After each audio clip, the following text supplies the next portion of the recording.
આપણે યથાશક્તિ વિચાર્યું કે એમ જ છે કે એક સિદ્ધ છે ત્યાં અનંત સિદ્ધ સમાઈ શકે છે, એક દ્રવ્ય બીજા દ્રવ્યને અવકાશ આપે છે, એક આત્મા બીજા આત્માને અવકાશ આપે છે, એમ એક જ સિદ્ધમાં અનંત સિદ્ધ એક જ સિદ્ધ જેટલી અવગાહના રોકે છે તેમાં સમાઈ શકે છે.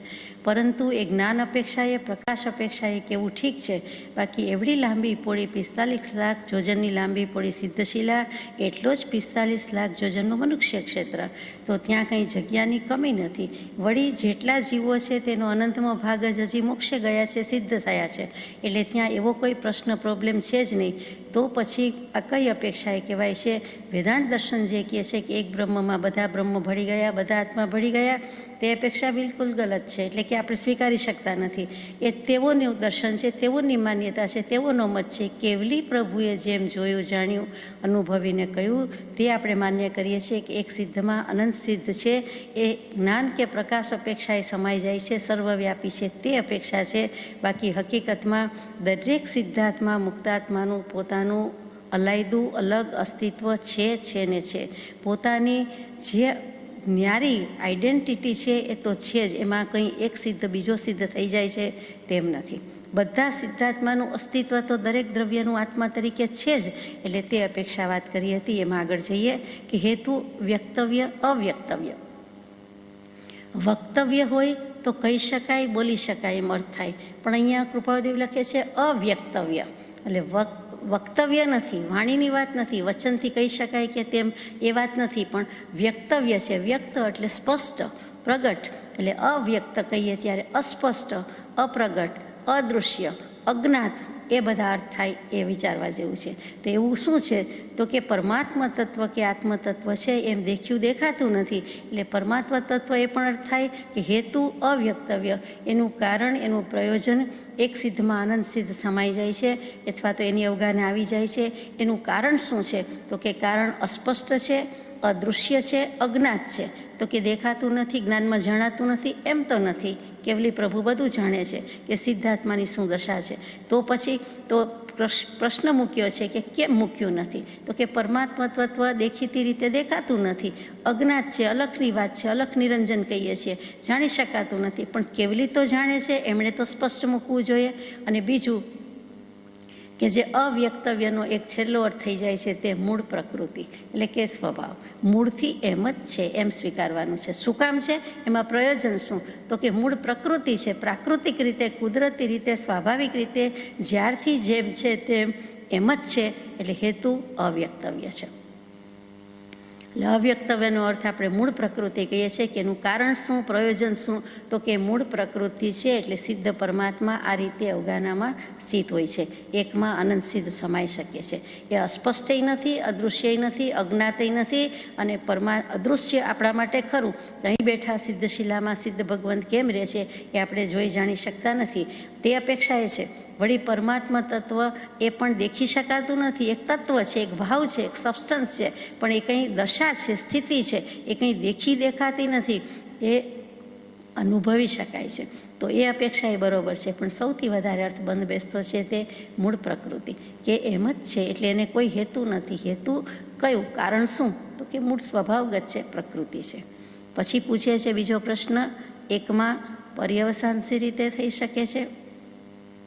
એક સિદ્ધમાં બીજા સિદ્ધ પર્યવસાન, એટલે જે અવસાનનો અર્થ કર્યો હતો, અંતનો અર્થ કર્યો હતો, છેડો અંત કર્યો હતો આપણે અગાઉ 2 દિવસ પહેલાં, એ અર્થ અહીં બેસતો નથી. તો અહીં પર્યવસાન શું છે? તો કે અંત નથી, પણ દૃઢ નિશ્ચય, અવધારણ, ધારણ કરીને બેઠા છે કે આમ જ છે, એકમાં આનંદ સિદ્ધ છે જ, એનો દૃઢ નિશ્ચય છે. એનું પર્યવસાન શી રીતે થઈ શકે? એકમાં આનંદ સિદ્ધ કેવી રીતે થઈ ગયા છે? તો કે અહીંયા અમે કહી દઈએ છીએ કે આ પ્રમાણે છે. એની સમાપ્તિ છે, એની લીનતા છે. એ જે સમાપ્ત થઈ જાય છે, સિદ્ધ અલગ વસ્તિત્વ છે, વ્યક્તિત્વ છે, એનું એક આત્મા તરીકેનું દ્રવ્યત્વ છે, પરંતુ એનો સંસાર સમાપ્ત થઈ ગયો છે, એટલે એમ જ પર્યવસાન થઈ જાય છે. પરંતુ એકમાં પર્યવસાન થાય છે, તો કે એકમાં એનો અંત આવતો નથી, એકમાં અવસાન થતું નથી. એક સિદ્ધમાં અનંત સિદ્ધની અવગાહના લીન થઈ જાય છે, એટલે કે એમાં એકમેકમાં ભળી જાય છે, છતાં બંને જુદા જ છે. એ રીતે લીનતા શબ્દ આપણે રાખીએ છીએ કે તો એકમાં પર્યવસાન શી રીતે થઈ શકે? તો કે એકમાં જ એ લીન કરી દે છે, લીનતા આવી જાય છે.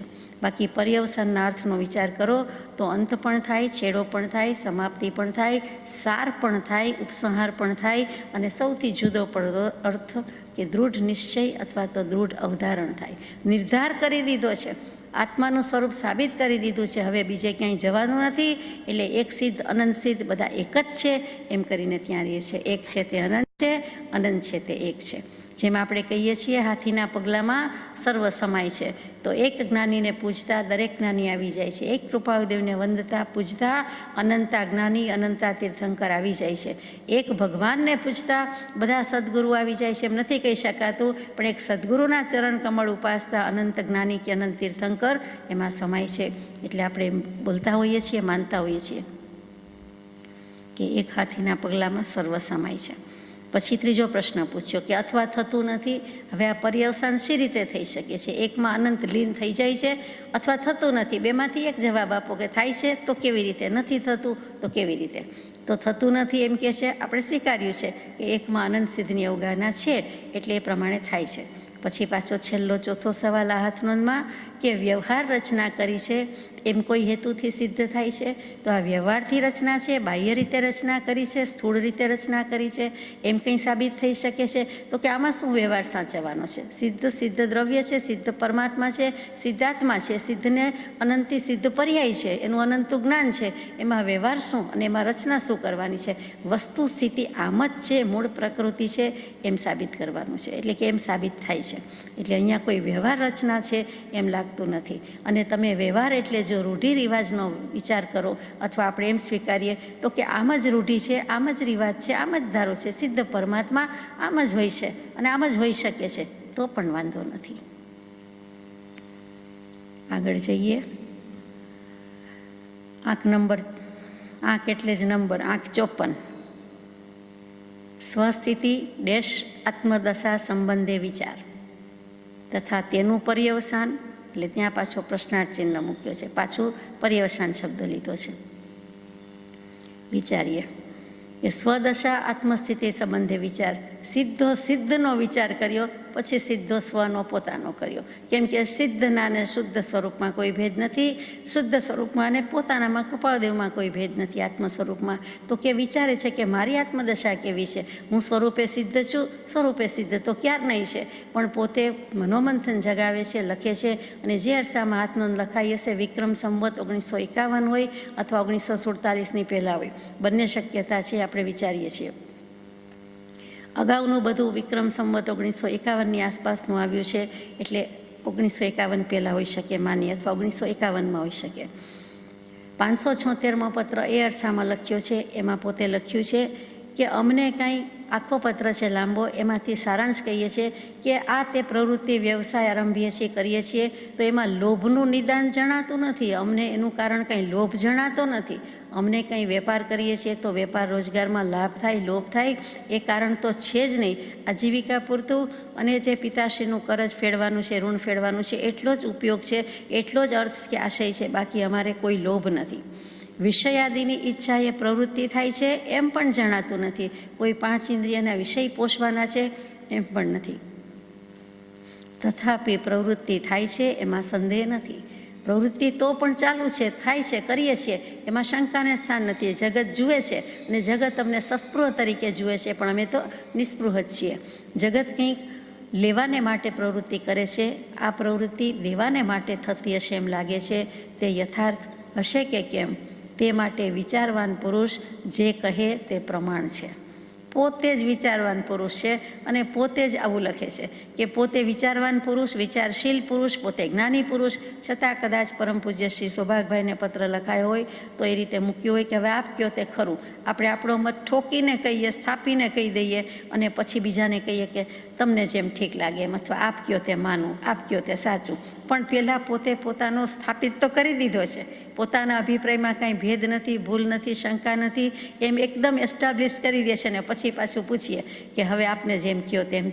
કૃપાળુદેવ પણ સૌભાગભાઈને પૂછવા ખાતર વ્યવહારથી કહેતા હોય તેમ કહે છે, અથવા દૃઢ કરાવવા કહેતા હશે કે અમે તો આમ જ માનીએ છીએ, અમને ઈચ્છાય નથી ને લોભેય નથી, તમને છે પણ અમને નથી, એમ પણ કહેવું છે. અને જગતમાં બધા આવા જીવો જ હોય છે, એવી પ્રવૃત્તિ કરતા હોય છે, એટલે એની દૃષ્ટિ દશા એવી જ હોય, એટલે એવી જ દૃષ્ટિ તેવી સૃષ્ટિ. પરંતુ વિચારવાન પુરુષ, જ્ઞાની પુરુષ પોતે એ જે કહે તે પ્રમાણ છે. અમે કહીએ તે પ્રમાણ છે, સર્ટિફાઈ કરીએ તો માનો. હું જ્યારે એમ કહું કે હું ઈચ્છાથી લોભથી કરું છું ત્યારે બરોબર, બાકી અમને એવું કાંઈ નથી. પોતાની દશા પોતે જાણે છે. આ રીતે આ આસપાસના પત્રમાંથી સ્પષ્ટપણે જણાય છે તેમ લાગે છે. ત્યાર પછી લોકોપકાર પ્રવૃત્તિ, એની પહેલાં છે તથા તેનું પર્યવસાન.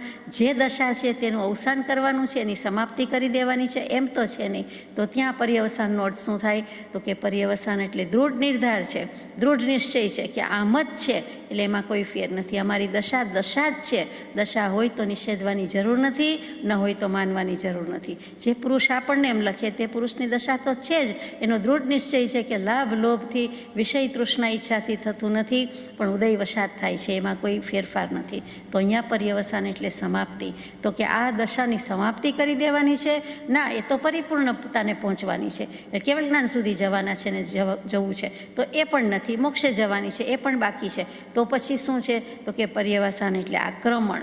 હવે આ દશા તો છે જ, પણ હવે અમે આક્રમણ કરવાના છીએ, બીજા બધા રેકોર્ડ તોડી નાખવાના છીએ, ક્રમ તોડી નાખવાના છીએ, વિક્રમ કરવાના છીએ, વિક્રમ સર્જવાના છીએ, પરાક્રમ છીએ. એટલે કે હવે આક્રમક મૂડમાં આવી જવાય છે કે રાગ દ્વેષ અગર તો આ વ્યવસાય વ્યાપાર નહીં જોઈએ, એની નિવૃત્તિ લેવાના છીએ. ત્યાં તેનું પર્યવસાન એ મને સમજાય છે. ભગવાનની આજ્ઞાએ કહીએ છીએ કે એ આક્રમણ હોવું જોઈએ, કે હવે એનું આક્રમણ કરી દેવું છે. હવે જે છે તે પ્રવૃત્તિ આટોપી લેવું છે, કેમ કે નિવૃત્તિ તો કહે જ છે. એને આ વિક્રમ સંવત 1951 એટલે કે 52 પહેલાં 1951 અને જસ્ટ બિફોર ધેટની વાત છે તેવું લાગે છે. પછી પાછો સવાલ પૂછ્યો છે કે ત્યાર પછી લોકોપકાર પ્રવૃત્તિ. એમાં સૌભાગભાઈ પાછા વધારે એ અરસામાં લખતા હોય છે કે તમે પણ સર્વસંગ પરિત્યાગ કરો અને હું પણ આવું સાથે. પછી મણિભાઈ બોટાદવાળા જે મણિલાલ રાયચંદભાઈ ગાંધી, એની પણ વાત આવે છે. એ બધું એ અરસામાં જ છે. એટલે કહે છે કે ત્યાર પછી મારે લોકોપકાર પ્રવૃત્તિ કરવાની છે? ક્વેશ્ચન માર્ક છે. તો લોકોપકાર પ્રવૃત્તિનું ધોરણ, એક તો લોકોપકાર પ્રવૃત્તિ કરવી કે કેમ અને એનું ધોરણ. તો કે ઉપદેશ નોંધમાં એમણે પૃષ્ઠ 664 પર જણાવ્યું છે કે કોઈ બળવાન યોગવાળો પુરુષ હોય, તેનું મનોબળ, વચનબળ આદિ બળવાન હોય અને તે પંથ પ્રવર્તાવતો હોય, પણ જેવો બળવાન યોગ છે તેવી જ પાછી બળવાન વાસના મનાવાની, પૂજાવાની, માન, સત્કાર, અર્થ, વૈભવ આદિની હોય, તો તેવી વાસનાવાળાનો બોધ વાસિત થયો, કષાયુક્ત થયો, લાલસાવાળો થયો, જે આપણને વર્તમાન સમયમાં એવું જ વધારે જોવા જાણવા મળે છે. તે માનાર્થ થયો, આત્માર્થ બોધ ન થયો. હે પ્રભુ, મારે તો નિર્વાસિત બોધ જોઈએ છે. તારા પંથને હું ખોજી નિહાળી રહ્યો છું, કેમ કે પ્રગટ સત્યથી જ ધર્મની પ્રાપ્તિ થાય છે. આ ઉપદેશ નોંધમાં આપણે વિચાર્યું હતું. ત્યાં અજીતનાથ ભગવાનના સ્તવનના અર્થ લખતા કૃપાળુદેવે પોતે જ સ્વમુખે શ્રી કલમે આમ પ્રકાશેલું છે, જે આપણે વિચાર્યું, વાંચ્યું તે. તો કે હું અજીત પંથડો નિહાળું રે, બીજા જીનતણો રે. હે મહાવીર દેવ, હે તીર્થંકર દેવ, દેવાદિદેવ, તમારો પંથ તો છે જ. મારે કહેવાનું છે, ઉદ્ધાર કરવાનો છે, મૂકવાનું છું, એ જ છે. હું ખોજી રહ્યો છું, નિહાળી રહ્યો છું. એ સ્તવનમાં જે આનંદગંજી મહારાજે મૂક્યું છે એનો અર્થ છે. અને એમાં કન્ક્લુઝનમાં મૂકી દીધું કે પ્રગટ સત્યથી ધર્મ પ્રાપ્તિ થાય છે. આજ સુધીનો બીજા બધાનો જે વાસિત બોધ છે એ જોઈતો નથી. કષાયુક્ત છે, લાલસાયુક્ત છે, લોભ, ઈચ્છા, પરિગ્રહ સહિતનું છે, મનાવા, પૂજાવા, સત્કાર માટેનો છે, અર્થ, વૈભવ, લક્ષ્મીની પ્રાપ્તિ માટે છે, કીર્તિ માટેનો છે. એ બધી જ વાસના, લાલસા, માયિક સંસારની માયિક ઈચ્છા છે, એનો તો ત્યાગ કર્યો છે. અમારો તો નિર્વાસિત બોધ છે. એમ કરીને તો હું માર્ગ પ્રવર્તાવું, તો લોકોપકાર પ્રવૃત્તિ કરું. આનંદગંજી મહારાજ જેવાએ પણ સંઘને તિલાંજલિ આપી હતી. એવું યોગ આવ્યો એટલે તિલાંજલિ આપી. તેમ છતાં લોકોપકાર અપ્રત્યક્ષપણે કરતા ગયા. આવા સ્તવન અને પદ ઘણા રચતા ગયા છે અને ઘણા જ આપણને મળી શક્યા છે. એમનો મોટો ઉપકાર છે. અહીંયા એમને યાદ કરીને એમના સ્તવનના અર્થમાં કૃપાળુદેવે લખ્યું છે કે લોકોપકાર પ્રવૃત્તિ કેવી હોવી જોઈએ, કરવો જોઈએ કે કેમ, અને તેનું ધોરણ કેવું હોવું જોઈએ. એમાં કૃપાળુદેવે ઘણું બધું કહી દીધું છે. 586માં પત્રમાં લખીએ છીએ કે અત્રે જે વેપાર છે તેમાંથી મારાથી છૂટવાનું બને અથવા તેનો ઘણો પ્રસંગ ઓછો થવાનું થાય તેવો કોઈ રસ્તો ધ્યાનમાં હોય તો લખશો.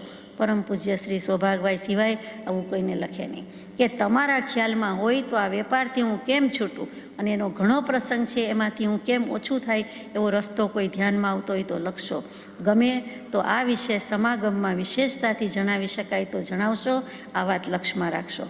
પોતે કોને કહે, કોની સાથે શેર કરે, કોને પૂછે તો સૌભાગભાઈને કહે છે કે તમને એમ લાગે છે કે હું ત્યાગ લેતો નથી તો મને શું લોભ છે? તમને એમ લાગે છે કે મને કીર્તિ જોઈએ છે, મને લક્ષ્મી જોઈએ છે? એમ તો છે નહીં. અમારું આ ઋણ છે અને આ ઉદય પ્રયોગથી જ વર્તીએ છીએ, બીજું કાંઈ અમારી પ્રવર્તના નથી એમ ઠોકી ઠોકીને કહે છે. તેમ છતાં છેલ્લે 44 વર્ષ મોટા છે, મુરબ્બી છે, વડીલ છે, તો પત્રમાં જણાવે છે કે તમને કાંઈ રસ્તો દેખાતો હોય તો કહેજો, ધ્યાનમાં આવતું હોય તો કહેજો. સર્વસંગ પરિત્યાગ સિવાયનો. અત્યારે અમારો ઉદય તો આ પ્રમાણે છે અને વેદવાનો જ છે. અને જ્યારે મળો ત્યારે તમને ગમે, ઠીક લાગે, ગમ એટલે સૂઝ પડે, ગમ એટલે લાઇકિંગ અને ગમ એટલે સૂઝ પડે, એટલે ગમ પડતી હોય, કંઈક બોધ થતો હોય, તમને કંઈ યાદ આવતું હોય, લાગતું હોય તો મને વિશેષતાથી મળો ત્યારે જરૂર જણાવશો અને આ વાત લક્ષમાં રાખશો.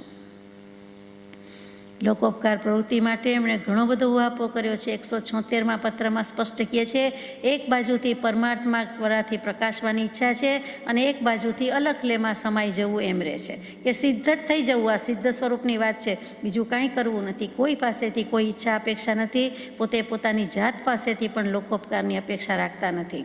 પરમાર્થનો માર્ગ ઘણા મુમુક્ષુઓ પામે, અલખ સમાધિ પામે તો સારું અને તે માટે કેટલુંક મનન છે, પણ દીનબંધુની ઈચ્છા પ્રમાણે થઈ રહેશે. અદ્ભુત દશા નિરંતર રહ્યા કરે છે.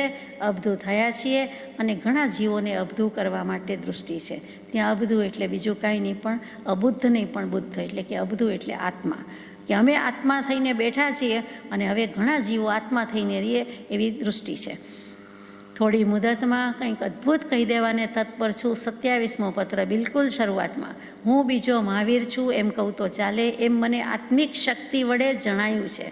કાંઈ એમનેમ નથી લખતા, એમ કૃપાળુદેવ કહે છે.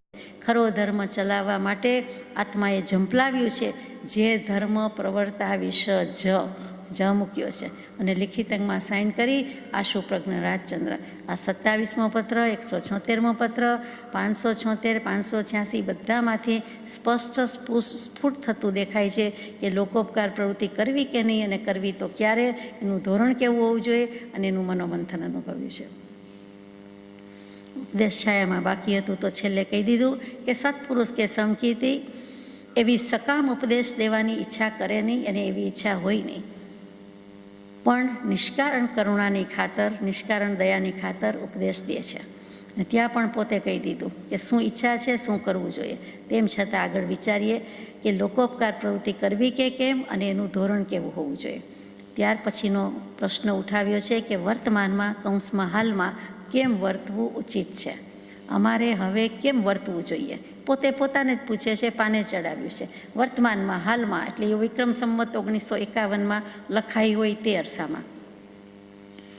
હે જ્ઞાતપુત્ર, ભગવાન કાળની બલિહારી છે. 753મો પત્ર મોટે ભાગે છે. આ ભારતમાં હીન પુણ્ય મનુષ્યોને તારું સત્ય, અખંડ અને પૂર્વાપર વિરુદ્ધ શાસન ક્યાંથી પ્રાપ્ત થાય? થવામાં આવા વિઘ્નો ઉત્પન્ન થયા. તારા બોધેલા શાસ્ત્રો કલ્પિત અર્થથી વિરાધ્યા, કેટલાક સમૂળગા ખંડ્યા. તારી પ્રતિમા પ્રત્યે કટાક્ષ દૃષ્ટિ આવી. તારા પછી પરંપરાએ આવેલા આચાર્યોના અને તારા વચનમાં પણ શંકા નાખી દીધી. આચાર્યોના વચનમાં શંકા નાખી અને તું જે બોધી ગયો છે કેવલ જ્ઞાની ભગવાન તીર્થંકર દેવ, એમાં પણ શંકા નાખી દીધી. દેશનામાં પણ ચેલેન્જ લીધી છે કે ફેંકી છે અને અન્ય દર્શનકારોએ મૂક્યું છે. એકાંત દઈકુટી તારું શાસન નિંદાવ્યું, એટલે કે બધાએ પોતપોતાની ગાય છે. હે શાસન દેવી, એવી સહાયતા આપ કે જે વડે કલ્યાણનો માર્ગ હું બીજાને બોધી શકું. તારી ફરજ છે, એટલે કે તારો ધર્મ છે કે સમાધિ અને બોધિમાં સહાયતા આપવી. કૃપાળુદેવે ધા નાખી પોકાર કર્યો કે ક્યાં છો શાસન દેવી, ક્યાં છે તારી કૃપા? તારે બોધિ સમાધિ વખતે હાજર થવાનું છે, પ્રગટ થવાનું છે. એની કરવાની છે, સુરક્ષા કરવાની છે, તો પછી સમાધિ બોધિમાં તું મને કાંઈક સહાય આપ, એમ કરીને ત્યાં પૂરું કર્યું છે. એટલે લોકોપકાર કરવાનો છે, એવી પ્રવૃત્તિ કરવાની છે, એનું ધોરણ અતિશય ઉચ્ચ છે. અને પછી વર્તમાનમાં કેમ વર્તવું ઉચિત છે, તો આ બધો જવાબ આપણને તેમના જ શબ્દોમાં મળે છે. આગળ જઈએ. 55 આત્મપરિણામની વિશેષ સ્થિરતા થવા વાણી અને કાયાનો સંયમ સઉપયોગપણે કરવો ઘટે છે. આત્મપરિણામની સ્થિરતા તો છે જ, જેને શ્રી તીર્થંકર સમાધિ કહે છે. વિશેષ સ્થિરતા થવા, જે બ્રહ્મરસ પ્રત્યેના પ્રેમથી થાય છે, જે સુધારસ વગેરેના સાધનથી થાય છે, સત્શાસ્ત્ર સત્સમાગમથી થાય છે, એ બધું તો પોતાની પાસે છે જ. પણ કેવલ જ્ઞાનીનો જે શુદ્ધ ઉપયોગ હોય, જે ધારા 48 મિનિટ વધુમાં વધુ અંતર્મોઢ સુધી અખંડપણે વહાવી હોય, તે નથી. તે વિશેષ સ્થિરતા થવા હવે મારે વાણી અને કાયાનો સઉપયોગપણે સંયમ કરવો ઘટે છે. એટલે ભાષા સમિતિ, ભાષા કેવી રાખવી જોઈએ, વાણી કેવી રાખવી જોઈએ, એમાં પણ યત્ન રાખવાનું કીધું છે. અને કાયાનો સંયમ પણ સઉપયોગપણે કરવો ઘટે છે. એટલે જે મન વચન કાયાથી કહીએ છીએ, તો જે અઘરું મન છે એ જીતી લીધું છે. અને હવે વચનથી કાયાથી, એટલે કે વ્યવહારથી મારે બરાબર વર્તવાની જરૂર છે, પ્રવર્તવાની જરૂર છે. શું કામ? તો કે એક જગ્યાએ લખ્યું છે કે વેદનીય કર્મ મનથી જીતાય નહીં. તીર્થંકર આદિને પણ વેદવું પડે, પણ તેમાં આત્મધર્મમાં ઉપયોગની સ્થિરતા હોય તો નિર્જરા થાય છે અને બીજાને બંધ પડે છે. પોતે શેમાં આવે છે? પોતે બીજાનામાં આવતા નથી. બીજો એટલે અજ્ઞાની. પોતે જ્ઞાની છે તો પોતાને નિર્જરા જ કરવાની હોય, તો પોતાને ઉપયોગની સ્થિરતા જ રાખવાની હોય. એટલે કે છે તીર્થંકર દેવને પણ જો વેદવું પડ્યું છે તો મારે પણ વેદવું પડે. પણ વેદનીય કર્મ એ મનથી જીતાવાનું નથી. માટે હવે વચન કાયાની વાત આવી કે વચનથી અને કાયાથી પણ મારે ઉપયોગપણે પ્રવર્તન કરવાનું છે. સંયમના હેતુથી યોગ પ્રવર્તના સ્વરૂપ લક્ષ્ય જીન આજ્ઞા આધીન. જો એકમાત્ર દેહ છે તો સંયમ અર્થે જ છે, બાકી કોઈ માટે નથી. મોક્ષ અર્થે જ છે, પરમાર્થ અર્થે જ છે. એ સિવાય, પરમાર્થ સિવાયનો દેહ તો કોઈનોય ગમતો નથી, પોતાનો પણ પોતાને માન્ય નથી. ટૂંકમાં ઉપયોગની સ્થિરતા હોય તો નિર્જરા થાય છે, તો શુદ્ધ ઉપયોગમાં આવે છે. તે વખતે સંવર પણ છે, નિર્જરા પણ છે અને મુક્ત સ્વભાવ, આત્મ સ્વભાવ હોવાથી મોક્ષ સ્વરૂપ પણ છે. તો કે એ કરવા યોગ્ય છે. જેટલી સ્થિરતા છે એ સહજ સમાધિ સળંગ ચાલે, 24 કલાક હોય છે જ્ઞાની પુરુષને, કૃપાળુદેવને. તેમ છતાં આ નિરંતર ચાલે, ઉપયોગ વિશેષ સ્થિરતાને પામે. એટલા માટે મારે ઉપયોગપૂર્વક વાણી અને કાયાનો સંયમ રાખવાનો છે. એટલે ભાષા સમિતિ કયો, વચન ગુપ્તી કયો અને કાય ગુપ્તી કયો, જે કયો તે ઉપયોગ પૂર્વક જ કરતા હોય, તેમ છતાં લખે છે એનો સંયમ. એટલે ઇન્દ્રિયોનો નિગ્રહ, મનને વશ એ તો છે. અને તે છતાં વચન ઉપયોગ, કેમ કે વ્યવહારમાં, વ્યવસાયમાં છે, કોઈ ભાગીદાર સાથે ચૂંકે ચા ન થઈ જાય, એને કોઈ રીતે અંતઃકરણ ન દુભાઈ જાય, એ પણ એટલો જ ઉપયોગ રાખવાનો છે.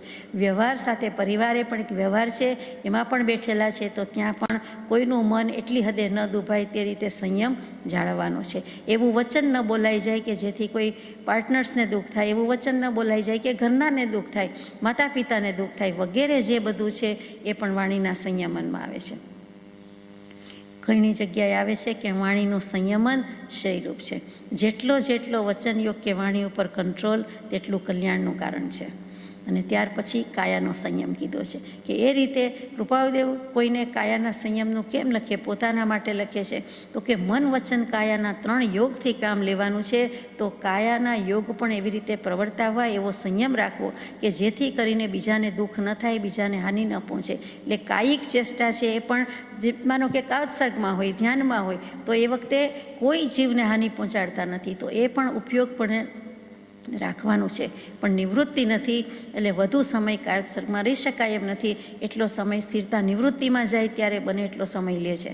પરંતુ એ સિવાય શું થાય? એટલે કે છે જેટલો મળે છે એટલો એમાં મારે સંયમપૂર્વક વર્તવાની જરૂર છે, એમ મને લાગે છે. 56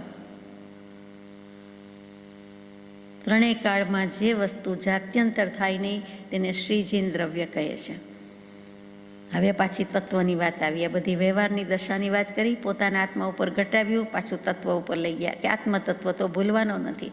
તો કે ત્રણેય કાળમાં, ભૂતકાળ, ભવિષ્યકાળ ને વર્તમાન કાળમાં જે વસ્તુ જાત્યંતર થાય જ નહીં તેને શ્રીજીન દ્રવ્ય કહે છે. કોઈ દ્રવ્ય બદલાઈ જતું જ નથી. ધર્માસ્તિકાય ધર્માસ્તિકાય જ રહે, અધર્માસ્તિકાય અધર્માસ્તિકાય રહે, આત્મા આત્મા જ રહે અને બીજું બધું જ રહે. એટલે કે જે ચેતન છે તે ચેતન જ રહેવાનું છે, ને જળ છે તે જળ જ રહેવાનું છે. એમાં કોઈ ફેર પડવાનો નથી. તે દ્રવ્યની વાત. હવે જાત્યંતર શું? તો કે પોતાનો જાતિ સ્વભાવ, કુળ સ્વભાવ, વંશ, વર્ણ જે કંઈ કહો તે પોતાના જે લક્ષણ છે તે પોતાના જે ધર્મ છે તે એકેય દ્રવ્ય છોડતું નથી. અંતર બીજામાં જતું નથી. દેહ ચેતન થઈ જતો નથી, આત્મા થઈ જતો નથી, આત્મા દેહ થઈ જતો નથી. બે દ્રવ્ય જુદા જ છે. પછી ધર્માસ્તિકાય અધર્માસ્તિકાય આકાશાસ્તિકાય એ પણ જુદા છે, કાળ પણ જુદું છે. તો એ પોતે પોતાપણું છોડતું નથી. તો આત્મા શું કામ પોતાપણું છોડી દે છે? તો કે આત્મા છોડી શકતો નથી, એના સ્વભાવ જ છે, પરંતુ વિભાવ પરિણતિમાં અધ્યાસ કરી નાખે છે. દેહ આત્મા છે, એ દેહને પણ આત્મા જ માની લે છે અને દેહમય બની જાય છે. એટલા માટે એનો પ્રોબ્લેમ છે. એને સમ્યક દર્શન થતું નથી, કેવલ જ્ઞાન થતું નથી. તરત જ પરદ્રવ્ય, પરપરિણતિ, પરભાવમાં પહોંચી જાય છે. એનો પ્રોબ્લેમ છે. બાકી ત્રણેય કાળમાં જે વસ્તુ છે એ જાત્યંતર થાય જ નહીં, એનું કાંઈ અંતર પડે જ નહીં. કોઈ ભેદ પડતો નથી. રૂપાંતર થાય છે પણ જાત્યંતર થતું નથી. જાતિ શબ્દ મૂક્યો છે, ન્યાય દર્શનનો શબ્દ છે. જે 16 તત્વ વિચાર્યા હતા, શબ્દોથી બોલી ગયા હતા, એમાં એક જાતિ શબ્દ છે. એટલે તે આ સ્વભાવ છે, તે ધર્મ છે. એટલે જુઓ અહીંયા કેવો શબ્દ યોજ્યો છે. આપણે તો જાતિ એટલે જ્ઞાતિ જ માનીએ છીએ, એમ નહીં, પણ જાતિ એટલે બધું જ આવી ગયું. અને ન્યાય દર્શનના શબ્દથી ખપાવેલું છે કે તેને શ્રીજીન દ્રવ્ય કહે છે. કોઈ પણ દ્રવ્ય પર પરિણમે નહીં, સ્વપણાનો ત્યાગ કરી શકે નહીં. કોઈ પણ દ્રવ્ય પર પરિણમે નહીં. હું મારાપણે જ પરિણમું, તમે તમારાપણે પરિણમો. આત્મા આત્માપણે પરિણમે, જળ જળ પ્રમાણે પરિણમે. એમાં ટેબલ ખુરશીના જે પરિણમન છે, ભાવ છે, એ આપણે કરી શકવાના નથી ચેતન હોવાથી. આપણે જે ભાવ પરિણતિ કરીએ છીએ તે જળ કરી શકવાનું નથી. સીધી વાત છે. એકેય દ્રવ્ય બીજા રૂપે થઈ શકતું નથી. આકાશાસ્તિકાય છે, અવકાશ આપવાનો ગુણ છે, તો એનો જ ગુણ છે, એ ધર્માસ્તિકાયનો નથી. ધર્માસ્તિકાયનો ગુણ ગતિ આપવાનો છે, તો એ જ છે. દરેક પોતપોતાના સ્વભાવ મર્યાદા પ્રમાણે ચાલે છે. આપણા હાથ પગની રીતે જ વર્તશે. ગાયના હાથ પગ તો ગાયની રીતે વર્તશે. ગાયના હાથ પગ એટલે ગાયના 4 પગ છે તે. એમ દરેક વસ્તુ, દરેક દ્રવ્ય પોતપોતાની રીતે પરિણમે. માત્ર ચેતન દ્રવ્યની વાત નથી, ચેતન, જળ બધા દ્રવ્યની વાત છે. એટલે ધર્મ અધર્મ, આકાશ અને કાળ પણ સાથે જ રાખવાના છે. સ્વપણાનો ત્યાગ કરી શકે નહીં. દ્રવ્યની વ્યાખ્યામાં જે આવે કે કોઈ દિવસ પોતાપણું છોડી શકતા નથી. જે છે તે છે. વસ્તુની પોતાની મર્યાદા છે કે વસ્તુ પોતાના સ્વરૂપમાં જ પરિણમે છે. એવો નિયમ છે, શાશ્વતો નિયમ છે. 317માં પત્રમાં આપણને બનારસીદાસજીના નાટક સમયસારની ગાથાથી સમજાવ્યું છે. તે જ છે કે એક પરિણામ કે ન કરતા દરવદોય. બે દ્રવ્ય એક પરિણામ કરતા નથી. બે દ્રવ્યના બે જ પરિણામ હોય, જુદા જ હોય. બે દ્રવ્ય ભેગા થઈને કાંઈ પરિણામ ઉપજાવી શકે એમ નથી. ધર્માસ્તિકાય અધર્માસ્તિકાય ભેગા થઈને ગતિ સ્થિતિ આપી શકે નહીં. ધર્માસ્તિકાય જ ગતિ આપે, અધર્માસ્તિકાય જ સ્થિતિ કરાવે, અને આકાશાસ્તિકાય અવકાશ આપે. એવું જ જળ અને ચેતનનું છે. કોઈ કોઈનું કરી શકતું નથી. બધા ચેતન દ્રવ્ય હોય એમાં પણ એક દ્રવ્ય, એક આત્મદ્રવ્ય બીજા આત્માનું કાંઈ કરી શકતો નથી. એવો સિદ્ધાંત છે, સનાતન સિદ્ધાંત છે. તો આપણે સ્વીકાર કરવાનો છે કે સ્વપણાનો ત્યાગ કરી શકીએ નહીં. મારા અનંત ચતુષ્ટય હોય તે મારા આત્મામાં હોય, આપના અનંત ચતુષ્ટય આપના આત્મામાં હોય. પરમાત્માના પરમાત્મા પાસે હતા, હોય ને છે ને રહેશે. સિદ્ધ થાય તો પણ રહે છે. સિમંદર સ્વામી વિહદેવમાં ક્ષેત્રમાં વર્તમાન તીર્થંકર વિચરમાન છે, તો એમના પણ એમની પાસે છે, આપણી પાસે નથી. આપણી પાસે છે. ગમે તેટલા નજીક બેસીએ, સામે બેસીએ, વિચાર કરીએ તો પણ દરેક પોતપોતાનામાં પરિણમે છે. બીજું એકબીજામાં પરિણમી શકે નહીં, એમ કહેવું છે. પ્રત્યેક દ્રવ્યથી, ક્ષેત્રથી, કાળથી, ભાવથી સ્વપરિણામી છે. પોતાનામાં જ પરિણમે છે. પોતાનું દ્રવ્ય પોતાની પાસે, પોતાનું ક્ષેત્ર પોતાની પાસે, પોતાનો કાળ પોતાની પાસે, પોતાનો ભાવ પોતાની પાસે. એ સિવાય પરિણમી શકતું નથી. આવા સનાતન સિદ્ધાંત જો આપણને વણાઈ જાય તો કોઈ બાબતમાં ક્યાંય દુઃખ લાગે નહીં, રાગદ્વેષ થાય નહીં. એ પણ એટલી જ સાચી વાત છે. પછી પાછું જણાવ્યું છે ભારપૂર્વક કે નિયત અનાદિ મર્યાદાપણે વર્તે છે. નિયત નિયત એટલે આપણે દાનત કહીએ છીએ કે એની નિયત બુરી છે, દાનત બુરી છે કે દાનત સારી છે, એ નહીં. એ નિયત વાત નથી. નિયત એટલે નક્કી કહીએ છીએ, ચોક્કસ કહીએ છીએ, અહીંયા અવશ્ય કહીએ છીએ. નિયત અનાદિકાળથી સદા નિરંતર અવશ્ય આમ જ પ્રવર્તે છે. કોણ? તો કે આ મર્યાદા પ્રમાણે વર્તે છે. વસ્તુ પોતાના સ્વભાવનો, સ્વરૂપનો કોઈ કાળે ત્યાગ કરી શકે નહીં, ઈચ્છે તો પણ ત્યાગ કરી શકે નહીં. આપણે એમ કહીએ કે હવે ચેતન છીએ, જડ થઈ જઈએ તો જડ ન થઈ જવાય. જડ થાય છે તે દેહ જડ થાય છે, નિશ્ચેતન થાય છે ત્યારે એને શબ કહીએ છીએ, દેહ કહીએ છીએ, એકલો દેહ કહીએ છીએ, માત્ર દેહ કહીએ છીએ, બાકી કહેતા નથી. તો અહીંયા કંઈ જડ કોઈ દિવસ ચેતન ન થાય, ચેતન કોઈ દિવસ જડ ન થાય. તો નિયત કહેતા સદા, નિયત કહેતા નિરંતર, નિયત કહેતા ચોક્કસ, અવશ્ય. અને પાછો નિયત એટલે એક વસ્તુ વિચારવા જેવી છે જેના ગમથી કે બળપૂર્વક, શક્તિપૂર્વક દરેક દ્રવ્ય પોતાની શક્તિથી અનાદિની મર્યાદા પ્રમાણે વર્તે છે. ત્યાં બળપૂર્વક કે શક્તિપૂર્વક એ પણ અર્થ થાય છે. નિયત એટલે નિરંતર પણ કર્યો, સદા પણ કર્યો, અવશ્ય કર્યો, ચોક્કસ કરીએ છીએ, સાથે સાથે બળપૂર્વક એટલે શક્તિપૂર્વક પોતપોતાની શક્તિથી એ આ પ્રમાણે વર્તે છે. જે ચેતન છે તે કોઈ દિવસ અચેતન થાય નહીં, જે અચેતન છે તે કોઈ દિવસ ચેતન થાય નહીં. વાત સાચી છે. આપણે કોઈ દિવસ અચેતન જડ થવાના જ નથી. આત્મા કોઈ દિવસ થઈ શકતો નથી. ચેતન ચેતન જ રહે છે. એ તો ઉડીને બીજે જન્મ લે છે, મોક્ષે જવાનો જાય નથી. જે કાંઈ છે તે દેહ છે, દેહભાવ છે, એના કોડિયા ઘર બદલ્યા કરે છે. એટલે બદલે છે કોણ? આત્મા બદલે છે. વિચારવાની વાત છે. તો દેહ પોતાની મેળે તો કંઈ કરી શકતું નથી. આત્માની સત્તા વડે તે પ્રવર્તે જાણ. 5 ઇન્દ્રિય, 6ઠું મન, જે કંઈ છે તે આત્માની સત્તા, આત્માની શક્તિ, આત્માના અસ્તિત્વથી પ્રવર્તે છે, બાકી કંઈ પ્રવર્તી શકતું નથી. તો ચેતન જડ કોઈ દિવસ એક થાય નહીં. આત્મસિદ્ધિજીની ગાથામાં કૃપાદેવે સિદ્ધાંત મૂકી દીધો, જડથી ચેતન ઉપજે, ચેતનથી જડ થાય, એવો અનુભવ કોઈને ક્યારે કદી ન થાય. ત્યાં સિદ્ધાંત સ્થાપી દીધો છે. એવી જ રીતે હે પ્રભુ, યમનિયમ વગેરે રાળજ તીર્થમાં લખ્યા, જ્ઞાન માર્ગ, ભક્તિ માર્ગની પ્રભાવના કરી તે વખતે જે પદ મૂક્યું, જડ ભાવે જડ પરિણમે, ચેતન ચેતન ભાવ, કોઈ પલટે નહીં, છોડી આપ સ્વભાવ. સ્વપણાનો ત્યાગ કરતા નથી. ત્યાં પણ લખ્યું કે છોડી આપ સ્વભાવ. પોતાના સ્વભાવનો ત્યાગ કરી શકે નહીં અને કરતાય નથી. જડ ચેતનનો ભિન્ન છે કેવળ પ્રગટ સ્વભાવ, એક પણ પામે નહીં, ત્રણેય કાળ દ્વય ભાવ. દ્વય એટલે બે. એ કોઈ દિવસ ત્રણેય કાળ આ રીતે જ છે કે બંનેના સ્વભાવ જુદા જ છે. એક પણ્યું પામતું જ નથી. એકીકરણ કયો, એક પરિણામ કયો, એ કદી થતું નથી. બીજા દર્શન આવું માને છે. એટલે કૃપાદેવને ભારપૂર્વક વિતરાગ દર્શનની દૃઢતા શ્રદ્ધા કરાવવા માટે જાત ભાતનો થાય તેટલો ઉહાપો મનોમંથન કરીને આપણને વિચારણા સ્પષ્ટ આપી દીધી છે કે હું તો આમ માનું છું, મેં પ્રશ્ન જગાવ્યા છે, જિજ્ઞાસા જગાવી છે, પછી સમાધાન પણ મેળવ્યું છે. તમને પણ એ સમાધાન હજો થજો એવા ભાવથી મૂક્યું હોય તેમ લાગે.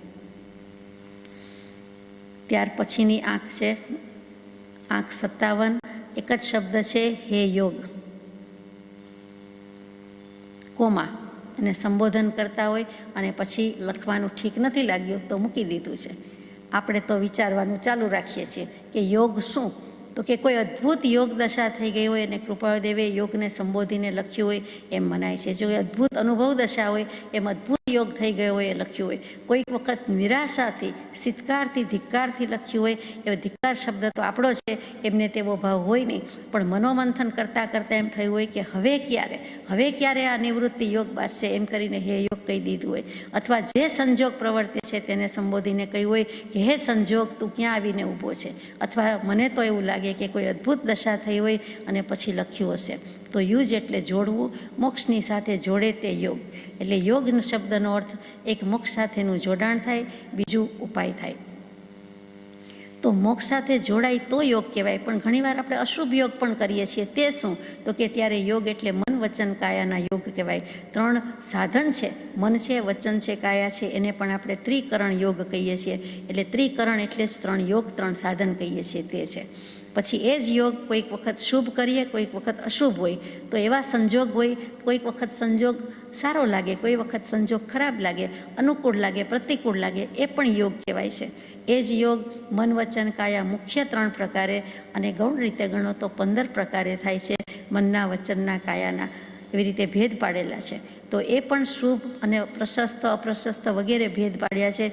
એ પણ આપણને કહેવાય કે કાયા પ્રમાણે પણ મૂક્યા છે કે ઔદારિક શરીર હોય તો ઔદારિક કાય યોગ, પછી ઔદારિક મિશ્ર કાય યોગ, એવી રીતે બધા જે યોગ મૂકેલા છે તે યોગ મૂકેલા છે. એ 15 પ્રકારે છે.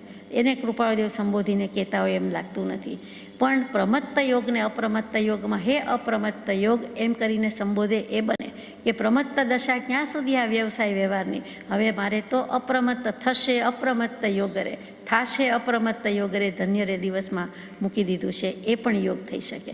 પછી સયોગી અયોગી જીન કહીએ છીએ એ પણ છે કે હે કેવલ જ્ઞાની, કે હે કેવલ જ્ઞાની એટલે કે હે સયોગ દશા, સયોગ જીન દશા, તું ક્યારે થઈશ, કે તું ક્યારે આવીશ મારી પાસે, અથવા હું તારી પાસે ક્યારે આવીશ, એમ જે કહીએ એ પણ યોગ છે. પછી યોગ એટલે પરમ યોગ્યતા. પરમ યોગ્યતા, યોગ્યતા શબ્દને યોગ સાથે બહુ લેણું છે, બહુ સંબંધ છે, તો કે એને પણ યોગ્યતા કહેવાય. આપણે તો યોગ્ય એટલે સામાન્ય કહી દઈએ, પાત્રતા અધિકારીપણું, તે અહીંયા પરમ યોગ્યતા કહી દીધી કે હે યોગ એમ કરીને મૂકી દીધું. પરમ યોગ્યતા, પરમ યોગી તો સયોગી જૈન અને અયોગી જીનની જ છે. નવપદજીની પૂજામાં યશો વિજયજી મહારાજ કે યોગ અસંખ્ય જે જીન કયા, આત્મ રામ છે તેમજ રે, આત્મ રામ છે સાખી રે, નવપદ તેમજ જાણજો. એમાં પણ શું કહી દીધું કે આત્મા રામ એટલે આત્મ રામ એક જ સાક્ષી છે. અસંખ્યાત યોગ છે મોક્ષે જવાના, તેમાં મુખ્યમાં મુખ્ય 9 પદ છે, જ્ઞાન, દર્શન, ચારિત્ર અને તપ. એ 4 પદ કીધા અને એની પહેલાંના પંચ પરમેષ્ઠી કીધા. અર્યંત સિદ્ધ આચાર્ય ઉપાધ્યાય મુનિ આ 5 પદ વત્તા જ્ઞાન, દર્શન, ચારિત્ર, તપ એ 9 પદ. આ નવપદજીની પૂજા ભણે છે તે આંબિલની ઓળીમાં ખાસ નવપદજીનું આરાધન કહેવાય છે, સિદ્ધચક્ર પૂજન છે વગેરે વગેરે. તો એવા અસંખ્યાત યોગ છે. એમાં મુખ્ય 9, એ મુખ્ય 9માં મન વચન કાયાના યોગ, અને બધામાં એક જ તે આત્મરામ છે સાક્ષી રહે. એટલે કે આત્માનો ઉપયોગ છે તે જ આ યોગ કરાવી શકે છે. શુદ્ધ ઉપયોગ હોય તે જ મોક્ષની સાથે જોડાણ કરાવશે. જ્ઞાન દર્શન ઉપયોગ હશે તે જ મોક્ષે જઈએ ત્યાં સુધી સાથે છે. એની પાસેથી કામ લેવાનું છે. એને પણ કહી દીધું. એટલે હે યોગ એટલે હે ઉપયોગ એમ પણ આવી ગયું. પછી યોગ એટલે સમ્યક દર્શનને પણ કીધેલું છે. અગાઉના બહુ શરૂઆતના પત્રમાં છે કે અત્યાર સુધી તારું ક્યાં ગુપ્ત રહેવું થયું હતું, હે સમ્યક દર્શન, તો અત્યાર સુધી તારું છાનું રહેવાનું એટલે કે ગુપ્ત રહેવું ક્યાં થયું હતું, હવે તું આવી પડ્યું એટલે કે અચાનક હવે આવી પડ્યું, એમ કરીને સમ્યક દર્શનને સંબોધીને કીધું છે. એ પણ એક યોગ છે, સુયોગ છે, મોટામાં મોટો યોગ છે. તો એ યોગ એટલે કયો યોગ બાયજો, તો કે સમ્યક દર્શનનો યોગ બાયજો. મિથ્યાત્વમાં હતા પણ હવે જોગ સમ્યક દર્શનનો થઈ ગયો. પછી યોગ એટલે ઘણીવાર જંતર મંતર અખતરા કરવામાં આવે, તાંત્રિક વિદ્યાના પ્રયોગને અજમાયશને ઉપચાર કરવામાં આવે, એ પણ યોગ છે. કે તમે યોગી પાસે જાઓ ને, યોગી એટલે ત્યાં જોગીડો જતી અને એનું નામ તાંત્રિક, તો એવા પણ યોગ કહેવામાં આવે છે. પછી યોગ એટલે નિકટમાં નિકટનો સંબંધ, કેમ કે જોડી દેવાનું છે, એની સાથે જોડાણ કરાવે છે, તો એ પણ યોગ છે. યોગ એટલે ફરિયાદ પણ કહે છે. જીનાગમના 4 ભેદ છે એ પણ યોગ છે. દ્રવ્યાનું યોગ, ગણિતાનું યોગ, ચરણકરણાનું યોગ અને પ્રથમાનું યોગ કે કથાનું યોગ. તે તો એમાં પણ અનુયોગ શબ્દ છે, એમાં પણ યોગ શબ્દ છે, એ પણ છે. એ શાસ્ત્રો પણ આત્માને આત્મા સાથે જોડાવી શકે છે, માટે એને પણ યોગ કહ્યો છે. આમ તો આપણે સીધી સાદી રીતે યોગ કહીએ ત્યારે કોઈ પણ સંબંધ, કોઈ પણ મેળવણ, કોઈ પણ મિલાપ, કોઈ પણ પરિસ્થિતિ કહીએ છીએ, તે જે સંજોગ કહીએ છીએ, કે જે મેળાપ કહ્યો કે ચાલો મારો આપને મળવાનો જોગ બન્યો, આપ મને મળ્યા કે હું આપને મળ્યો, એમ જે કહીએ છીએ તો એ જોગ છે. હવે અહીં આવવાનો જોગ બન્યો, અહીંથી જવાનો જોગ બન્યો, એ પણ જોગ છે, યોગ છે. તો એ બધા યોગ વ્યવહારમાં વપરાતા અર્થ છે, શબ્દનો અર્થ છે. હવે અહીંયા યોગ એટલે ધ્યાન. યોગ શબ્દનો જ પર્યાય શબ્દ છે તે ધ્યાન છે. યોગ નામનું આખું ષટ દર્શનમાં એક દર્શન છે, પતંજલિ ઋષિએ આપેલું યોગ દર્શન કહેવાય છે. તો એ પણ ધ્યાનના અર્થમાં જ છે. અહીંયા પણ યોગ એટલે ધ્યાન, કે હે ધ્યાન, કૃપાળુદેવે ધ્યાન ત્વરાથી કરવું છે. 28 વાર ધ્યાનનો પિરામિડ રચ્યો છે, મૂકેલો છે, અને પછી જાણે 28 પ્રકૃતિનો ક્ષય કરવા જ આક્રમણ કરતા હોય, નીકળ્યા હોય તેમ એને સંબોધે છે, હે ધ્યાન તારે આવવું છે કે નહીં, ધર્મ ધ્યાન તો છે, શુક્લ ધ્યાન પ્રગટાવવાનું છે, એમ કરીને સંબોધન કર્યું હોય તોય નવાય નહીં. અને એ જ યોગ એટલે સાવચેતી, ઉપયોગ રાખવાની વાત છે, ખપ રાખવાની વાત છે, જરૂરિયાત, એ પણ યોગનો અર્થ છે. સાધુ સાધ્વીજી વોરવા પધારે અને વોરાવતા હોય તો કે ખપ નથી, જોગ નથી. ચણાનો લોટ લેશો, વાપરશો, તો કે જોગ નથી, એટલે હમણાં ખપ નથી, એ વાપરવો નથી. અથવા આપણને પૂછે કે આ વસ્તુનો જોગ છે, એટલે કે આ વસ્તુ તમારી પાસે છે અથવા હમણાં તમારી પાસે હોય અને મને વોરાવશો, મળી શકશે, એટલે ત્યાં જોગ શબ્દ વાપરવામાં આવે છે. એ પણ યોગનું જ જોગ થયેલું છે. પછી યોગ એટલે તો કે હમણાં પ્રવૃત્તિ યોગ છે, ધંધો રોજગાર વ્યાપાર કરવો પડે છે, તો એ પણ યોગ જ છે, એક જાતનો યોગ જ છે. જેમ વ્યવહાર યોગ છે, વ્યાપાર યોગ છે. કોઈ પણ મહેનતનું કામ છે તો કરે મજૂરી જેવું કામ કરવું પડ્યું છે ભગવાનને, કૃપાળુદેવને. એ પણ એક એવા પ્રકારનો જોગ હતો, યોગ હતો, તો મહેનતનું કામ મૂકવું પડ્યું છે. ધંધો કરવો પડ્યો છે, ધન ધોવાની ધંધો, ધન જેમને જોઈતું નથી, જેમના હાથમાં શોભતું નથી, જેમને કોઈ કામના નથી, એ પુરુષની પાસે પૈસા, આપણે એમની પાસે હાથમાં પૈસા ગણતા જોઈએ, જોતા જોઈએ, તોય એમ થાય કે આ પુરુષને શું કામ છે. છેલ્લે તો છોડી દીધું તો પોતાની ટિકિટ પણ પોતાની પાસે રાખતા નહીં, અને એક આનાની 12 પાઈ એમાં 4 પૈસા એવો પૈસો પણ રાખતા નહીં. એ જ યોગ જ્યોતિષીને પૂછો તો કે ગ્રહોનો યોગ બરાબર છે, ગ્રહોનો યોગ બરાબર નથી. યુતિ થાય છે, યોગ થાય છે, અશુભ યોગ થાય છે, શુભ યોગ થાય છે, એ પણ યોગ જ કહેવાય છે, કુયોગ છે. પછી યોગના ઘણા પ્રકાર છે, એમાં આપણે જતા નથી. આપણને થોડાક ગમે તેવા તે સિદ્ધિ યોગ ગમે, આત્માની સિદ્ધિ થઈ જાય તો એના જેવો કોઈ મોટો સિદ્ધિ યોગ નથી. એ જ આત્મલક્ષ્મી છે, એ શુભલક્ષ્મી છે, પેલી ધનલક્ષ્મી કહેવાય છે. તો એ યોગમાં રાજયોગ, સિદ્ધિયોગ, ભક્તિયોગ, જ્ઞાનયોગ, કર્મયોગ બધા આવે. અને હવે કૃપાળુદેવે જે હે યોગ મૂક્યો છે તે શું, તો કે આમાંથી જે બંધ બેસતો અર્થ કરવો હોય તે કરવાનો, પણ યોગ પછી ક્ષેમ મૂકવાનું બાકી હોય તેમ લાગે. હા, આપણે અનુમાન કરીએ છીએ, ભગવાને તો યોગ કરીને મૂકી દીધું. યોગ ક્ષેમ શબ્દ સાથે જ વપરાતો હોય છે. ગીતાજીમાં, ભગવદ્ ગીતાજીમાં યોગક્ષેમમ વહામી અહમ લખ્યું છે કે હું યોગક્ષેમને વહન કરું છું, એમ શ્રી કૃષ્ણ પરમાત્મા અર્જુનજીને સંબોધીને કહે છે. એવી જ રીતે ઇન્સ્યોરન્સ પોલિસી, એમાં ક્યાંક આપણે LICમાં, લાઈફ ઇન્સ્યોરન્સ પોલિસીમાં એનો જાણે એમ્બ્લેમ હોય, મુદ્રાલેખ હોય, એવી રીતે યોગક્ષેમમ વહામ્યહમ એમ બોર્ડ માર્યું હોય છે. એટલે કે યોગ અને ક્ષેમ હું કરું છું, એ તો વ્યવહારની વાત થઈ ગઈ છે. અહીંયા શું બેસે છે તો કે યોગનો અર્થ વિચારવાનો, ક્ષેમનો અર્થ વિચારવાનો. યોગનો અર્થ શું છે તો કે આત્મામાં તિરોભાવે વર્તતા ગુણો, તિરોભાવે એટલે છન્ન પ્રછન્ન ઢંકાયેલા રહેલા છે તે, જે ગુણો આવરાયેલા નથી પણ ઢંકાયેલા છે, આપણી પાસે જ છે પણ હજુ સ્પષ્ટ નથી, ઢંકાયેલા છે એટલે તિરોભાવ છે, છુપાયેલા છે, ગુપ્ત ખજાના રૂપે છે. તો આત્મામાં તિરોભાવે વર્તતા ગુણોનો આત્માને આવિર્ભાવ થવો, એનું નામ યોગ છે. હવે ગુણો અંદર પડ્યા છે પણ બહાર પ્રગટી જાય એટલે આપણે ગંગ નાયા કે ને, જ્ઞાન ગંગામાં નાહી લીધું, સમ્યક દર્શન આવી ગયું, તો કે એ ગુણો છે એનો આવિર્ભાવ થવો, એનું નામ યોગ છે. તો એ યોગ તો કૃપાળુદેવને બાજેલો જ છે, પાટો બાજેલો જ છે, મેળ પડી ગયેલો છે. હવે તો કે યોગ થયા પછી તે ગુણો ઉપસર્ગ અને પરિસરના કોઈ પણ પ્રસંગો આવે એમાં ચલિત ન થતા ટકાવી રાખવા અને સાથે સાથે અભિવૃદ્ધિ કરવી, તેનું નામ ક્ષેમ છે. જે ગુણો પ્રગટ થઈ ગયા છે તે યોગ, સમ્યક દર્શન વગેરે વર્ધમાન સંકિત થઈ, ટાળે મિથ્યાભાસ. હવે એ જ ગુણો અભિવૃદ્ધિ કરતા જશે, વૃદ્ધિ કરતા જઈએ. આપણે તો અભિવૃદ્ધિ કોને કહીએ કે અમારા પ્રસંગમાં, શોભામાં અભિવૃદ્ધિ કરવા પધારશોજી. એ અભિવૃદ્ધિનું કાંઈ કામ નથી, એ શોભા જ છે, શોભાના ગાંઠિયા જ છે, બાહ્ય શોભા છે. પરંતુ અહીંયા તો સાચી શોભા છે આત્માની, કે એ ગુણો પ્રગટ થઈ ગયા, હવે ચલિત ન થવા જોઈએ. એટલે કે ઉપસર્ગ પ્રસંગમાં રહી જવું જોઈએ, સહી જવું જોઈએ, પરિસર ગમે તે આવે. અને આ તો ગૃહાશ્રમ અગણિત ઉપસર્ગ આવે કે પરિસર આવે, 2, 5, 10 કે 21, 22 જ આવે એવું નહીં. મુનિને 22 પરિસર, ગૃહસ્થને અગણિત રહ્યા છે, એમાં ચલિત ન થવું અને જે પ્રસંગ છે તેમાં અભિવૃદ્ધિ થવી. ગુણોની અભિવૃદ્ધિ કરવું તો એ ક્ષેમ છે. ક્ષેમ એટલે સાદી ભાષામાં કુશળતા અથવા તો કલ્યાણ. આપણે કહીએ કે આપનું યોગ ક્ષેમ કુશળ ઈચ્છું છું. હા, એક ક્ષેમ કુશળ, ક્ષેમ અને કુશળ એટલે કલ્યાણ, આપનું સારું ઈચ્છું છું, આપને ખબર અંતર પૂછું છું અને આપને શુભકામના ચાહું છું, ઈચ્છું છું, એમ જે કહીએ છીએ તે જ યોગ ક્ષેમનો અર્થ છે. તો અહીંયા કૃપાળુદેવે એમ જ મૂક્યું હોય કે હે યોગ, હવે ક્ષેમ સુધી જવાનું છે, છેક સુધીનું ક્ષેમ કરવાનું છે, એમ કરીને મૂકી દીધું હોય તેમ લાગે. આગળ જઈએ. આંક 58. એક ચૈતન્યમાં આ સર્વ શી રીતે ઘટે છે?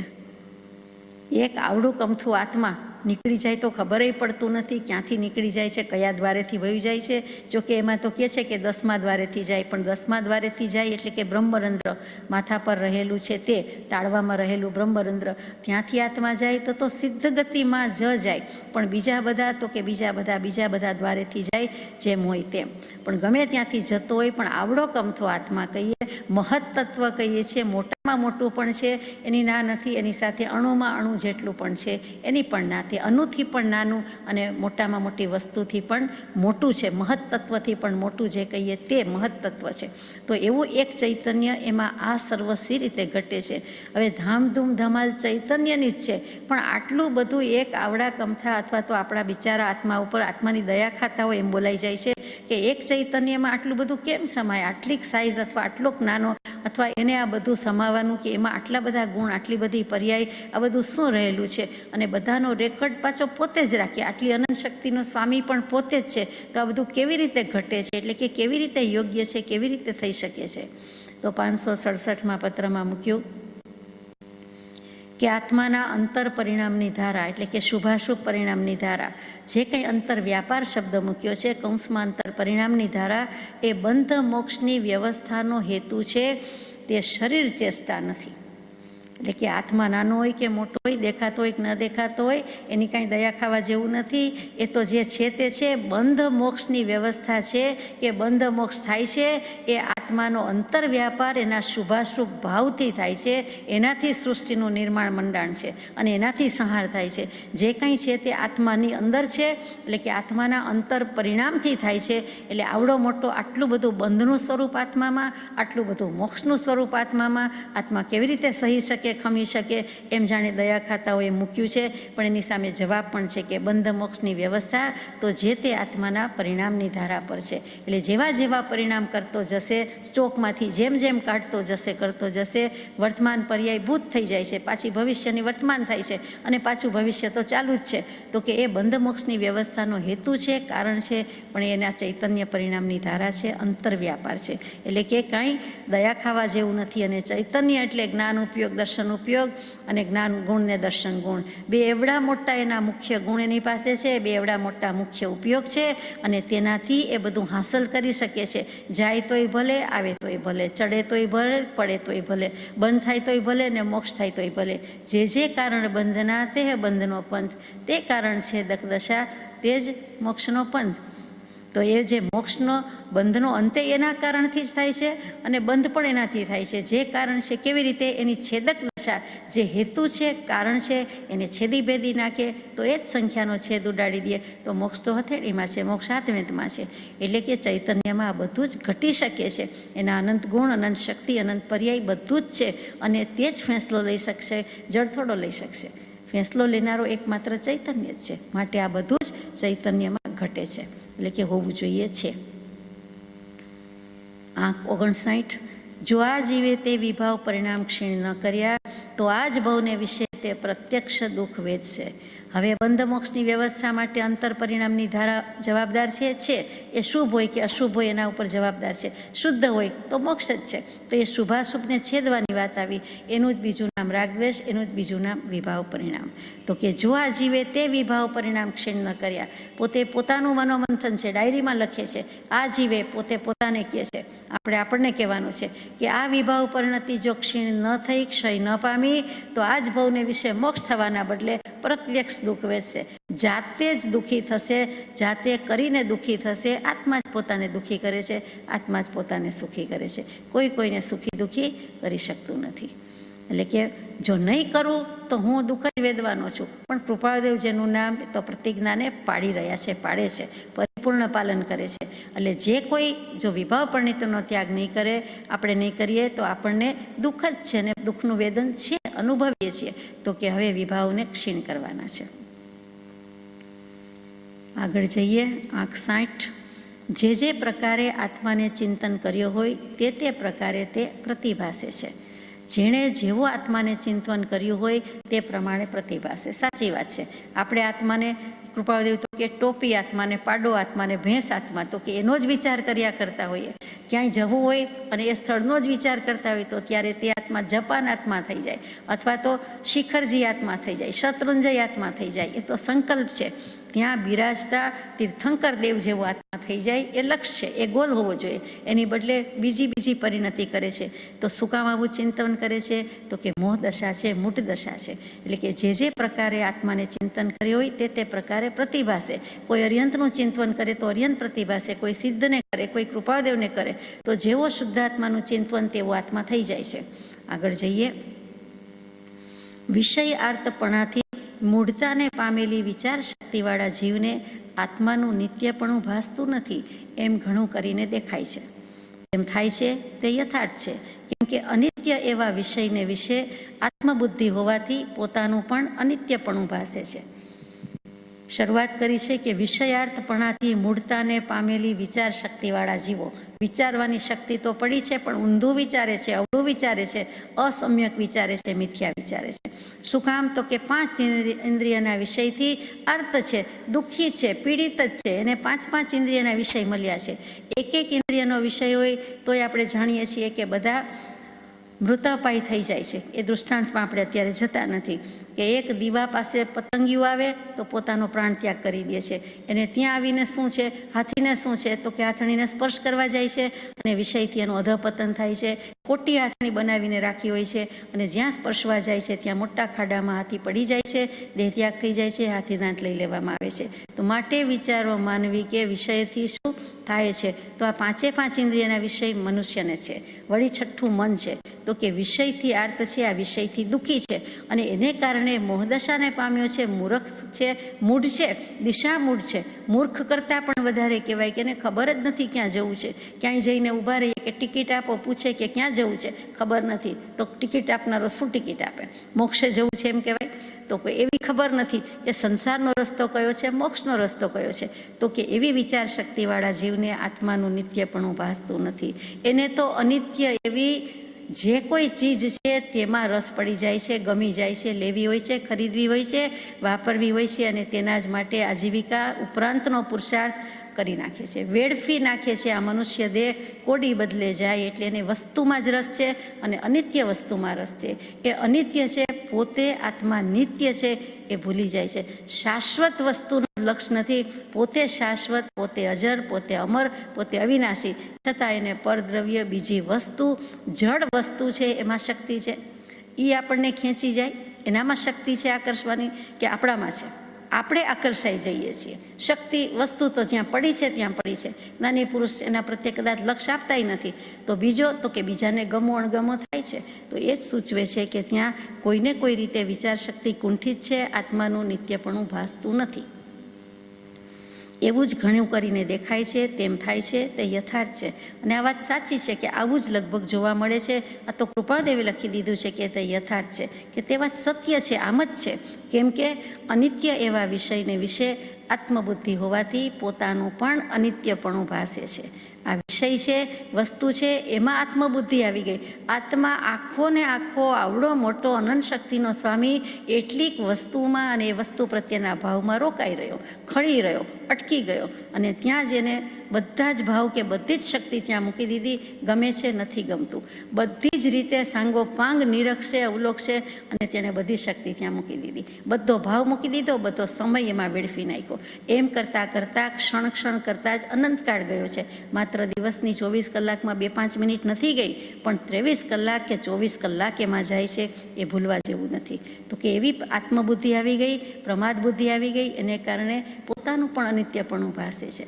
જેવી વસ્તુ છે તેવો પોતે જ ક્ષણ પલટાતો જાય છે. પર્યાય તો પલટાય છે, પણ આત્માના ભાવ પણ એમાં પલટાતા જાય છે ને તે મય થઈ જાય છે. એટલે તેના રસ્તે જ દોરવાઈ જાય છે. જે ભાવ ચાલુ થયો છે, મોહ ભાવ કયો, રાગ ભાવ કયો, તે જ ભાવનું રિપીટેશન થયા કરે છે, નિરંતર એ જ રહ્યા કરે છે. એમ કૃપાદેવને લાગ્યું છે કે નિત્ય શું છે, અનિત્ય શું છે એનો તો વિચાર કરો કે વિવેક કરો. પરમ પૂજ્ય બ્રહ્મચારીજીએ પ્રજ્ઞાબોધમાં મૂક્યું, અહિત માહિત માની બેઠો, હિત તણું નહીં ભાન, શાશ્વત નિજ સત્તાના જાણું, અનિત્યનું અભિમાન. જયદેવ જીનેન્દ્ર મહાન, અહો હો રાજચંદ્ર ભગવાન. તમારું શરણું છે બળવાન. આગળ જઈએ. વિચારવાનને આત્મા વિચારવાન લાગે છે, શૂન્યપણે ચિંતન કરનારને આત્મા શૂન્ય લાગે છે. અનિત્યપણે ચિંતન કરનારને અનિત્ય લાગે છે, નિત્યપણે ચિંતન કરનારને નિત્ય લાગે છે. કૃપાળુદેવને જેવા માનીશું, જેવું ચિંતન કરીશું તેવું આપણને ભાસ થશે, તેવું આપણને જ્ઞાન થશે. એને ગૃહાશ્રમી માનશું, ગૃહસ્થ માનશું, એને ઝવેરી માનશું, એને વેપારી માનશું કે ગણધર માનશું મહાવીર દેવના, કે મહાવીર જ બીજા માનીશું, તે પ્રમાણે આપણને લાભ થશે. એમ વિચારવાન હશે એને આત્મા વિચારવાન લાગે, શૂન્યપણે ચિંતન કરે એને શૂન્ય જ લાગે. બૌદ્ધ દર્શની હોય તો એને એવું જ લાગવાનું છે. અનિત્યપણે ચિંતન કરનારને આત્મા અનિત્ય જ લાગે છે. ગાંધીજી જેવા ગાંધીજી અને આ વિક્રમ સંવત 1951 અરસાનો જ પત્ર એમણે પૂછાવ્યું છે, ત્યારે કૃપાળુદેવે લખ્યું છે કે અનિત્ય પદાર્થ પ્રત્યે જીવને મોહ બુદ્ધિ હોવાને લીધે આત્માનું અસ્તિત્વ, નિત્યત્વ, અવ્યાબાદ સમાધિ સુખ ભાનમાં આવતું નથી. શું કામ જીવ ભાનમાં આવતો નથી? તો કે અનિત્ય પદાર્થ પ્રત્યે મોહ બુદ્ધિ છે. કયા અનિત્ય પદાર્થ પ્રત્યે મોહ બુદ્ધિ નથી? એક પણ પદાર્થ એવો બતાવો કે આપણને નથી ગમતું એવું થાય છે. ઓછો કે વધતો ગમે જ છે, તો કે મોહ બુદ્ધિ જ છે.